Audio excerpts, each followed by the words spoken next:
أعوذ بالله من الشيطان الرجيم بسم الله الرحمن الرحيم Assalamu alaikum wa rahmatullahi wa barakatuh. Welcome to Ahlul Bayt TV and the second in our 10-part series with Dr. Mustafa Qazwini discussing different topics related to the event of Imam Hussein, or the event of Karbala, inshallah. Today he will be discussing the Majalis and of course its importance. So let's go straight into today's discussion. Remember, this is called the Ark of Salvation 10-part series. Assalamu alaikum, Sayyidina, to start off with. Thank you very much for your time. So the Majalis, I remember last time we were talking about the Sunnah, how the foundations of the commemoration of the event of Karbala was set for us by the Holy Prophet, peace and blessings be upon him. One of the events, or a major component of the events of the commemoration, is the Majalis. So can you give us a background as to the history of this Majalis, when it started and by who? بسم الله الرحمن الرحيم الحمد لله رب العالمين والصلاة والسلام على سيدنا محمد وأهل بيته الطيبين الطاهرين وعلى الإمام سيدي ومولاي الإمام أبي عبد الله الحسين عليه الصلاة والسلام. I think the journey started with the Prophet sallallahu alaihi wasallam. It's written in many history books by credible authors that the Prophet one day entered his mosque with red eyes, tears in his eyes, and he was very sad and disturbed too. وفيهم جماعة من الصحابة. There were a group of companions. وفيهم أبو بكر وعمر وعثمان وعلي. This is how they write it exactly. I'm translating. And many others. They said, "What happened? Why you are sad?" He said, كان جبرائيل آنفا عندي. A few minutes ago, Gabriel was there. I was playing with my grandson Hussein, spending some time with him, and he said to him, "Do you love him?" I said, "Of course I love him." He said, "ستقتله فئة من أمتك." He said something very disturbing to me, that a group of your ummah is going to murder him. So I started crying, because even the Prophet was shocked, because the Prophet never knows about the future unless God tells him about ilmul ghaib. God will inform him about what will happen down the road. So he never knew about this until Allah subhanahu wa ta'ala mentioned this to him. It was a shock for him. So the companions who were there at that time, they started weeping. I call this as majlis. What is majlis? Majlis is a session. Even if two people, me and you, are sitting here, this is a majlis. We discuss something. Sometimes it's a majlis of laughter and fun, entertainment. Sometimes it's a majlis of seriousness and learning and discipline. Sometimes it is spirituality. Sometimes it's a majlis. Majlis is any gathering of even two people when they gather. It's a majlis to discuss anything. It could be worldly affairs. It could be things related to the akhirah. So when the Prophet discussed this, and there were a group of companions with him, he was sad and weeping, they were weeping, I call this as a majlis. Now, majlis does not have to have 10,000 people sitting there and following, and there is a live broadcast. That is also a majlis, and this is also a private majlis. And then this tradition happened during the life of the Prophet on many other numerous occasions. The same scenario. Sometimes it happened during inside the house where Fatima alayhi salam was also present. He said to her, he informed her husband Imam Ali alayhi salam, he informed his older brother Imam Hassan, and they were all together weeping. Salama joined them in weeping. So this is a majlis. The Prophet held these majalis in a private and public, with his private family and with his companions and friends. And that tradition continued by the imams. Imams came one after the other. The first Imam was Imam Muhammad al-Baqir, who happened to be in Karbala, and he was 4 years old. In Mina, in the city of, in the desert of Mina during the season of Hajj, it is reported that Imam al-Baqir gave a gift, symbolic gift, to Nawadib Yandubna al-Hussein, a group of women, reciters. He gave them a gift so they remember the tragedy of Ashura and the calamity, the musibah of Imam Hussein in Mina during the Hajj season. Why in Mina? Because there are many people who come and they never heard of this. Or if they heard of it, they never made a sense out of it. So to clarify this, to tell them this is what happened to the grandson of the Prophet. Then in the city of Medina also, Imam al-Baqir, after him Imam al-Sadiq. It is recorded in the history that one of the poets by the name of Sayyid al-Himyari, he comes to the house of the Imam during the days before the Ashura, the last day, which is the 10th day Ashura, and the Imam asks him that I want to hear some poetry in regards to the martyrdom of Imam Hussein. Sayyid al-Himyari, he begins his beautiful poetry that many people memorize and recite during Ashura. أمرر على جدث الحسين وقل لأعظمه الزكية. So he continues. And then he says, حتى سمعت الصيحة. Imam asked women, his family, to come, and behind a curtain they were sitting. He wanted them also to participate and listen. And Sayyid al-Himyari, he says, I heard the screaming, فَأَمَرَنِي الْإِمَامُ بِالْإِمْسَاكِ. Imam said, hold on now. The women they really, became very emotional. So, and after that Imam Musa al-Kadhim, Imam al-Rida, the very famous story of Di'bil al-Khuza'i.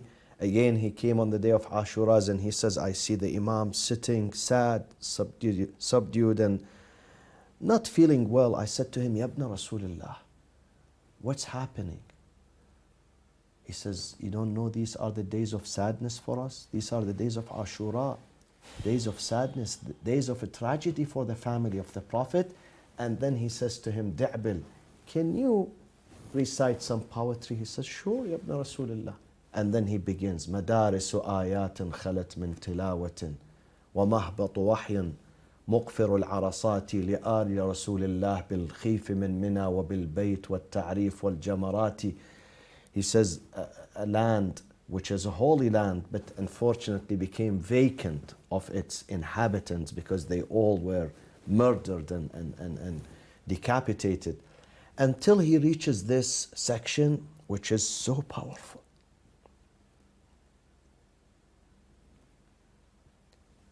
أفاطم لو خلت الحسين مجدلا. Oh, Lady Fatima, what would you do when you see your son?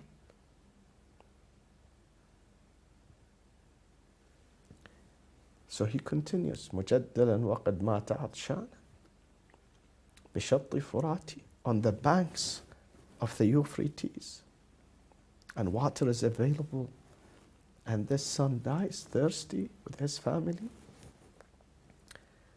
إذا للطمت الخد فاطم عنده وأجريت دمع العين في الوجنات. In that case, definitely Fatima, you will start striking your face in sorrow, in grief, in sadness, and then you start weeping. So this is the tradition of our Imams. The Majalis, they started with our Imams. And the mu'mineen, the community of the believers, were always encouraged not to bypass this occasion. Don't let the day of Ashura, anywhere you are, even if you are by yourself somewhere on earth, there is no session, there is no mosque, there is no Husayniyah, you have to do that on your part. Commemorate, because there is a great thawab in that. The Anbiya, we have many narrations that even the Anbiya, beginning with Adam, going through Noah and Abraham and Moses and Jesus and Rasulullah sallallahu alayhi wa sallam, they all are commemorating this.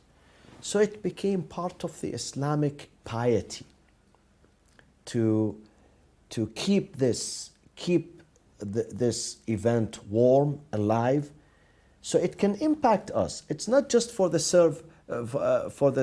sake of just, remembering someone who's dead. It's not just for that. It's to keep Islam alive. Because Imam Hussein is Islam. We cannot separate Ahlul Bayt, in particular Imam Hussein, from the Islamic faith. We can't. Imam Hussein gave every single drop of his blood and his family and his companions for what? For the Quran, to keep Quran strong, to keep Islam alive. So if we are really thinking of keeping this religion healthy, progressive, safe, and authentic, not the version of ISIS, not the version of those who distort, the takfiris, who distort Islam on a daily basis. If we are to present a healthy, authentic,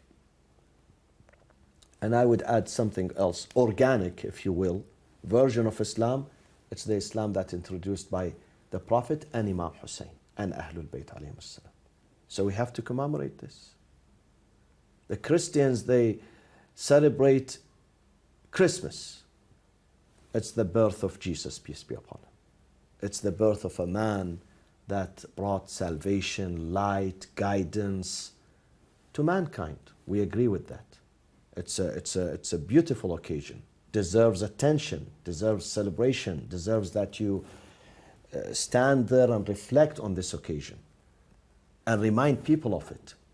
It brings people, the faithfuls, together. The same thing with Ashura. Ashura, it's the resurrection of Islam, which came to an end, unfortunately. But it was a man who said, no, I'm not going. I'm going to give my blood. If it takes my blood, I'm ready for it. And this is exactly what Imam Hussein did. Sayyidina, with regards to the Majalis as it is today, you've outlined what the Imams did for us. So, for example, I suppose I'm going into a bit of detail here, which we may not know the answers to, but our format typically around the world, of course, different cultures, it changes, but typically now, in many cultures around the world, you'll have a Majlis whereby you have a lecture where the ulama, the speakers, the khatib, use the opportunity to educate the masses on a religious issue. It could be anything. And then we have the masa'ib, the eulogy towards the end. It could be 5 minutes, 10 minutes, 15 minutes. Is that something new? Also, the fact that we commemorate it over 10 days. Because some of the ahadith we have about the Imams, we hear stories about poets coming, sitting, people crying, and this tends to be on Ashura Day or 2 or 3 days before. Are these all new developments on our part? Is this something for us to be, dare I say, even proud of, that we've recognized the significance of this event and this has been manifested in these developments? Or is this something that actually the Imams taught us to do? Part of it, no doubt, that the Imams asked their followers, أحيوا أمرنا أحيوا أمرنا فإنه لا تموت القلوب يوم القيامة من أحيا أمرنا لا يموت قلبه يوم تموت القلوب يوم القيامة. The heart, the spirit is going to be alive. He's not going, what does it mean, a spirit to be alive? It means you are not going to deviate. Now we have Muslims who pray 5 times a day, they fast, they go to Hajj, they pay charity and zakat and almsgiving, but they deviate. It's easy for them to capture someone and just murder him and scream, Allahu Akbar, scream of, or they shell a village with civilians, with women, with sick, with elderly, with children, and then they shout, scream Allahu Akbar. This is deviation. This is deviation. It means that the prayers is dead. The fasting is dead, fruitless. Our Imams, they say, Ahyu amrana, commemorate this, remember us, remember our wisdom, remember the direction we gave to you. Remember our sacrifice, you are not going to deviate. Your prayers is going to be fruitful rather than fruitless. Your fasting, your Hajj, you're going to benefit from Hajj. You're going to change yourself when you come back from Hajj. So they definitely asked us to gather in these traditional sessions. Mu'mineen, they gather and they commemorate and they remember to resurrect themselves. But of course, the style that is taking place today, for instance, the Imams, they did not do that in public, in private homes, because the environment was extremely hostile to them. In Medina, in Syria, in Iraq, in Sham, in Hijaz, and other places. So they had to do it at home. Nowadays, alhamdulillah, in some parts of the world, people have freedom, more religious freedom, more transparency. So they commemorate that in public. In some countries, in the streets, in the marketplace, public places, thousands of people gather there. So it evolved definitely, but the main principle is the same. Main principles were laid down by the Imams. Sure. But then, of course, there were cosmetics added to it, you know. Some accessories were added to it later on, which is, I believe it's okay, because you have to act according to your time, to your age. Sure. Okay. What about the participants in the majalis? Some people complain that we have Muslims who are Muharram Muslims. In other words, they show up during those 10 days, or some of them just on the 10th day itself, and then the rest of the year they're not seen. Is that something that we should criticize? Do they benefit from the majalis or not? Not all people who attend would benefit, definitely. It's the same like Salatul Jumu'ah, prayers, or daily prayers. I ask you, do all people who practice prayers and perform prayers on a regular basis, do all of them benefit? I think not all people who, this is why the Quran says, الَّذِينَ هُمْ عَنْ صَلَاةٍ فَوَيْلٌ لِلْمُصَلِّينَ. Woe to those who do pray, الَّذِينَ هُمْ عَنْ صَلَاتِهِمْ سَاهُونَ.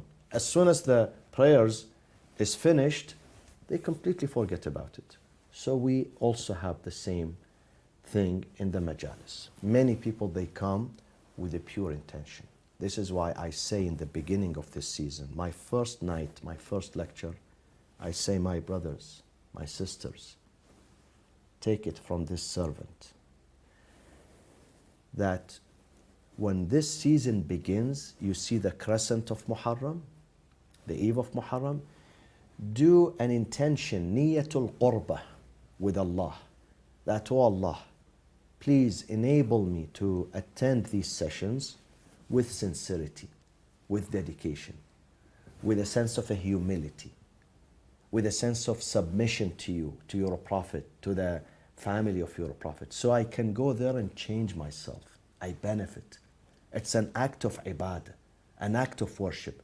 Don't let me go there to show myself, you know, for ostentation, for sometimes I want to show that I'm knowledgeable, or I am generous, I am feeding, I am giving, I'm spending. No. Keep me away from that. I need a spirit of humility, spirit of earnestness, ikhlas. So I can benefit, I can really change. After these 10, 12, 13 nights, I see the change in myself, in my behavior, in my family, in my children, in my household, in my school, in my hospital, in my community. So many people, they really learn, they change. And I would tell you something else. People like you, Hajj Abdul Rauf, you change more than others. Because some people, they take it for granted. Some people, they were born into this environment, they take it for granted. For them, it's a ritual. For them, it's mechanical and physical, just like the prayers. Many people do pray, but mechanical prayers, not spiritual. Allah says, قَدْ أَفْلَحَ الْمُؤْمِنُونَ الَّذِينَ هُمْ فِي صَلَاتِهِمْ خَاشِعُونَ. The prayers has to be spiritual, not just mechanical. Mechanical is the outer side of it, but within, inside, It has to be spiritual. The spirit of khushu', that I'm standing before God. He's listening to me. So I have to watch for my behavior. The story of the man, Imam Ali came to the mosque and saw an old man in his 70s playing with his beard, looking left and right. He says, أَمَا لَوْ خَشَعَ قَلْبُهُ لَخَشَعَتْ جَوَارِحُهُ. This man, he lacks the khushu' in his heart. If the heart has a humility and submission to God, definitely his limbs would follow. So the same thing with majalis. We have to go really with the spirit of khushu', humility. I'm going with this intention of learning, of transforming myself and my family. If we go with this intention, we will benefit. If not, it's a waste of time. So you can find this group and that group, both. So is that, I mean, is that the reason why that despite the fact that people are going and hearing very positive messages, very inspiring lectures, is it because of not having that humility or sincerity that they are not having, or the lectures are not having a positive impact on them?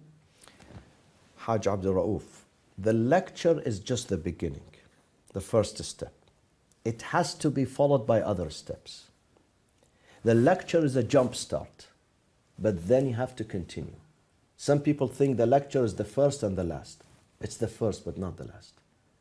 We have to have the willingness, strong willingness to benefit, because a lecture is just an idea. You are inspired by an idea, and the idea, if it is not coupled or followed by actions, it will be futile. It would not give fruits. Just an idea floating in your mind. This idea, you have to accept it, digest it, believe in it, then practice it. Put it into practice. Many people, they would stop there. Once the session is over, everything is over. We say that session has to be followed by actions, by willingness, that I learned today, this man, this speaker inspired me. I was ghafil, I was forgetful. He reminded me, now I have to go and do something. If his lecture is about family values, and if I have a problem in my family, I have to learn. I have to go there. Whether I'm a husband, a wife, a son, a daughter, a member of the family, I have to do something about it. If he's speaking about unity, and I have a problem with Abdul Rauf, I have to go after him and tell him, Abdul Rauf, we are brothers. Yes, we have problems. Let's sit, let's dialogue, let's speak together, let's put an end to them. It has to be followed by actions. Some people, unfortunately, they think it stops when the khatib finishes his sermon and he does the dua, then go home, enjoy your time, everything is the same. They would not benefit. It requires that we really go with this intention of listening. الَّذِينَ يَسْتَمِعُونَ الْقَوْلِ فَيَتَّبِعُونَ أَحْسَنَهُ. First we listen, we understand, we take it, we believe in it, and most importantly after that, we put it into practice.